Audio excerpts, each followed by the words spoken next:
Hello and welcome back. I'm here today to introduce you to Homer's Odyssey. I think that now you've got one great Homeric epic under your belt, namely the Iliad. The best way to start off talking about the Odyssey is probably to compare it to the Iliad. And Homer's made it really easy for us in this regard because Homer actually tends to lay out the big themes of his works right in the first few lines. So let's roll that clip of the Iliad for a second, shall we?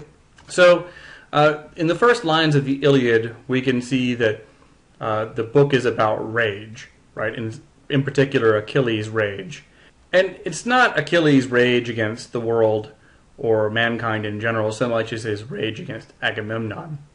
And now that you've read this book, you know that the plot arc really does follow the rise and fall of his rage against Agamemnon. And once that's at an end, the plot begins resolving. Okay, so the Greek word for rage is menis, and that is the major theme of the Iliad. The Odyssey, right away, is more complex. How do the opening lines of the Odyssey go? They go like this. Speak, memory of a cunning hero, the wanderer blown off course time and again after he plundered Troy's sacred heights. Speak of all the cities he saw, the mines he grasped, suffering deep in his heart at sea as he struggled to survive and bring his men home. What are the themes here? Well, the themes here are these words in Greek. Aner palotropos. Aner palotropos. What does that mean? Aner means man, and palotropos is a funny one. It means literally many-wayed, but also clever or many-wiled. And you'll see that Odysseus is quite wily as we go through our readings. So Odysseus, our main character, is a clever or many-wiled man. What's he trying to do? He's trying to achieve his nostos. And nostos is a Greek noun meaning return home. Return home. That's what he's trying to accomplish. This gets us to the Greek word for home, or house, and that is oikos. And oikos will appear time and again in this poem. And why do I bring this up? Here's why I bring this up. The Odyssey, unlike the Iliad, isn't about how people behave when they're away from home. You'll see that with a couple of important exceptions, most of the Odyssey actually takes place inside someone's home. So the word oikos, or the word house in Greek, will be very important for us in our readings. Keeping up with traditional Greek notions of the home, this book also involves more involvement from women, as women were seen as the keepers of the home in the ancient world. Women have a much greater role in this book. They often serve as mediators, like the character Nausicaa, Helen, and Eidothea. They are keepers of secrets, like Eurycleia, and Helen to an extent. They are keepers of civilization. You'll see that Arete is the one who allows Odysseus into her home. Penelope keeps things going at home while Odysseus is away. They're also saviors. In certain cases, like that of Calypso or Ino, women actually save Odysseus from the fate he would have had to suffer. And lastly, in certain cases, they're also the masters of their own households. This is new for us. Here we see women running the show in their houses and calling the shots. Now, in both the case of Circe and Calypso, we'll see that these are no ordinary women. But I would add to this list Penelope, who seems to be in control of her home while her husband is away. An unusual circumstance to be true, but it shows just how much power and influence she would have had. I'll add one more theme here, and this is because it pops up more than a few times in this story.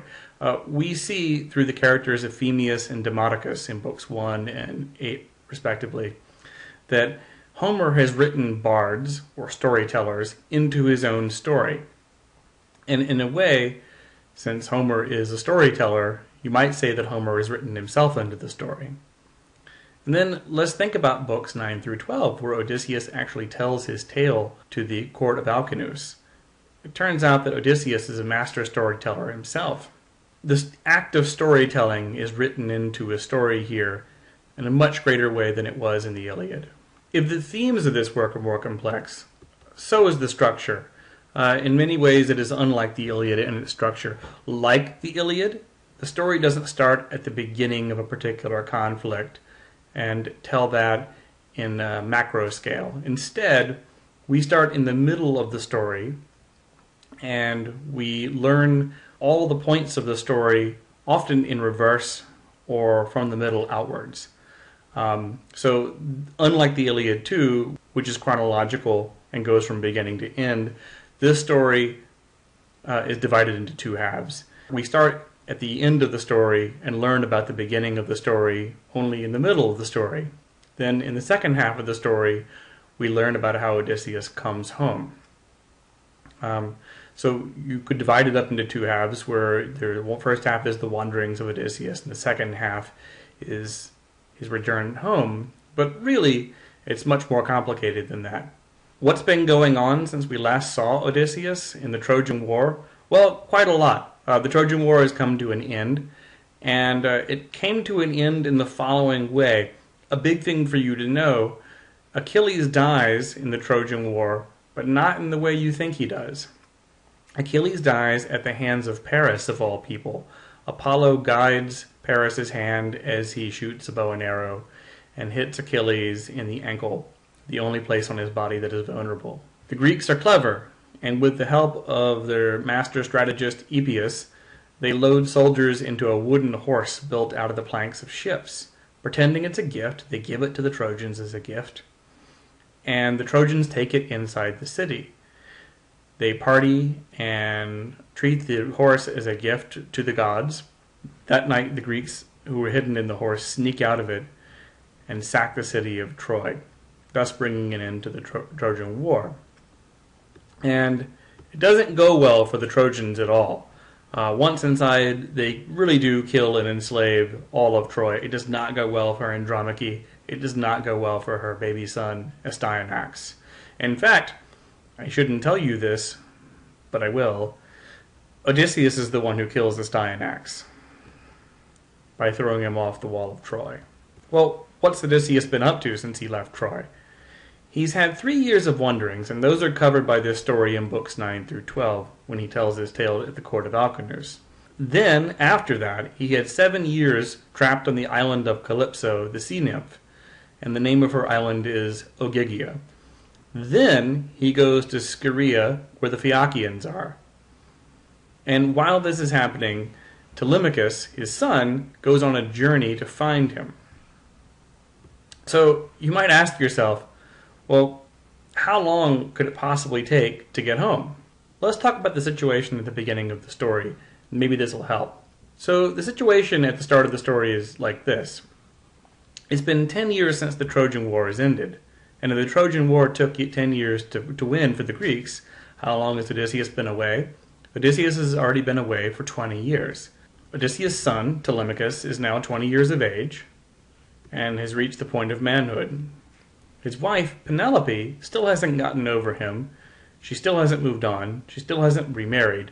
But some time ago, young men from Ithaca and other areas nearby come to the palace of Odysseus trying to win her hand in marriage.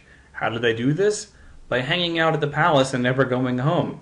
Why? Because Odysseus hasn't come home, and they want his money and his house, and they see marrying his widowed wife as a viable way of accomplishing all this. Well, where is he? Odysseus is trapped on the island of Ogygia with a sea nymph named Calypso. She saved him when he washed ashore there. We'll get to that story later. And has been keeping him as her love slave ever since. I think that at first this was okay for Odysseus, but when we first meet him in book 5, he's crying his eyes out on the beach because he misses his wife and his home so much. So I think it's safe to say that Calypso has ceased to please him. Why is it so bad for him to stay where he is on the island of Ogygia? He misses home. Also, there are over 100 suitors at his house eating him out of house and home. They've been disrespectful to Penelope, Telemachus, and the whole household. Stay tuned for my next video on books 1 through 9 of the Odyssey.